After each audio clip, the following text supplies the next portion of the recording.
अस्सलाम वालेकुम। कभी सोचा है कि साल में कुछ रातें ऐसी भी आती हैं जो शायद हमारी पूरी जिंदगी का रुख बदल दें। आज हम उन्हीं कीमती लम्हात की बात करने वाले हैं और ये जानेंगे कि इनसे भरपूर फायदा कैसे उठाया जाए। जरा तसव्वुर करें, सिर्फ एक रात की इबादत और उसका अजर कई दहाइयों से भी ज्यादा। ये कोई आम बात नहीं है। हम एक ऐसे गैर मामूली मौके की बात कर रहे हैं जो अल्लाह की तरफ से एक अनमोल तोहफा है। तो ठीक है, आइए जरा गहराई में उतरते हैं।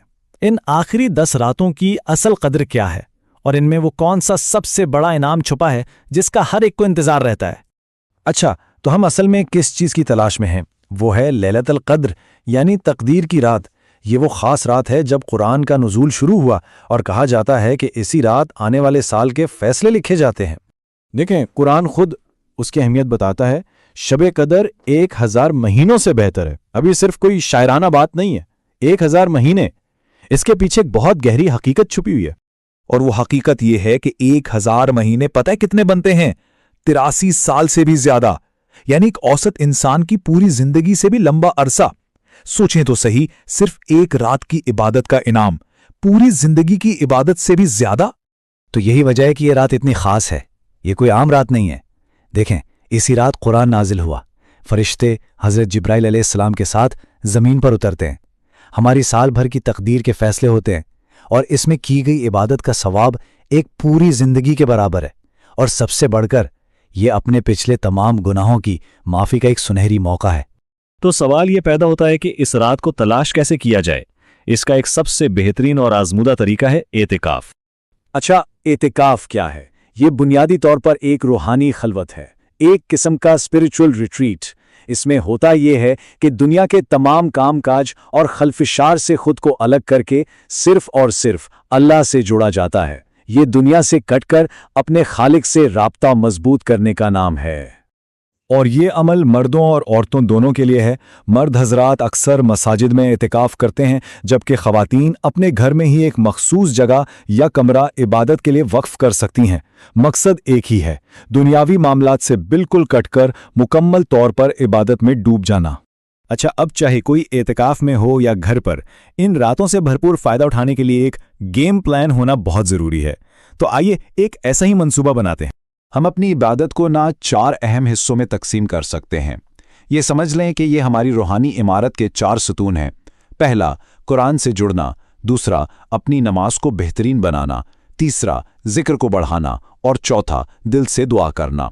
तो सबसे पहले कुरान, क्योंकि रमज़ान है ही कुरान का महीना, तो इस पर तवज्जो देना तो अव्वलीन तरजीह है। अरबी मतन की तिलावत करें, उसका तर्जुमा पढ़ें ताकि समझ भी आए, खूबसूरत किरात सुने और अगर हो सके तो कोई नई छोटी सूरतें याद करने की कोशिश करें।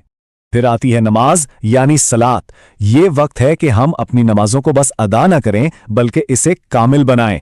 तमाम फर्ज नमाजें वक्त पर, उसके साथ साथ नफली नमाजें, खास तौर पे तहज्जुद जो कि इन रातों की रूह है। और कोशिश करें कि नमाज के अरकान यानी रुकू और सजदे आराम से और ठहर कर करें ताकि खुशू और तवज्जो बढ़े। अब नमाज और तिलावत के बीच जो खाली वक्त है, इसमें सबसे बेहतरीन काम है जिक्र यानी अल्लाह की याद। बस अपनी जुबान को अल्लाह के जिक्र से तर रखें। छोटे छोटे लेकिन बहुत ताकतवर कलिमात दोहराते रहें। और इन रातों में अगर कोई एक दुआ है ना जिसे हर वक्त बार बार मांगना चाहिए, तो वो ये है। ये दुआ खुद नबी अकरम सल्लल्लाहु अलैहि वसल्लम ने सिखाई थी। अल्लाहुम्मा इन्नका अफ़ुव्वुन तुहिब्बुल अफ़्व फ़अफ़ु अन्नी, यानी ए अल्लाह तू माफ़ करने वाला है और तू माफ़ी को पसंद करता है, बस मुझे माफ़ फरमा दे। ये माफ़ी मांगने की सबसे बेहतरीन और जामे दुआ है। लेकिन एक मिनट, इन सारी इबादात को रोज़मर्रा की ज़िंदगी, ख़ासतौर पर घर के कामों और जिम्मेदारियों के साथ कैसे मैनेज किया जाए? ये एक बहुत बड़ा सवाल है। आइए इसके लिए कुछ अमली तजावीज़ देखते हैं। देखें, एक मत अमली ये है कि रोज़मर्रा के कामों को आसान बनाया जाए ताकि कीमती वक्त और तवनाई इबादत के लिए बच सके। जैसे इफ्तार में बहुत सारे पकवान बनाने के बजाय 1 या 2 सादा चीज़ें और फल काफ़ी हैं। सौदा सलफ आखिरी वक्त पर लाने के बजाय पहले ही जमा कर लें। और सहरी की तैयारी भी अगर कुछ रात को कर ली जाए तो सुबह आसानी हो जाती है। اور ہاں، گھر کے کاموں کو بھی عبادت کا حصہ بنایا جا سکتا ہے، جیسے بچوں کو دسترخوان لگانے جیسے چھوٹے چھوٹے کاموں میں شامل کریں۔ اس سے نہ صرف آپ کا بوجھ ہلکا ہوگا بلکہ ان میں بھی ذمہ داری کا احساس اور رمضان کی روح پیدا ہوگی۔ اچھا، اب جب ہم اتنی محنت سے اس رات کو تلاش کر رہے ہیں تو ہمیں پتہ کیسے چلے گا کہ ہم نے اسے پا لیا ہے؟ اس کی کچھ نشانیاں بھی بتائی گئی ہیں جن پر نظر رکھی جا سکتی ہے۔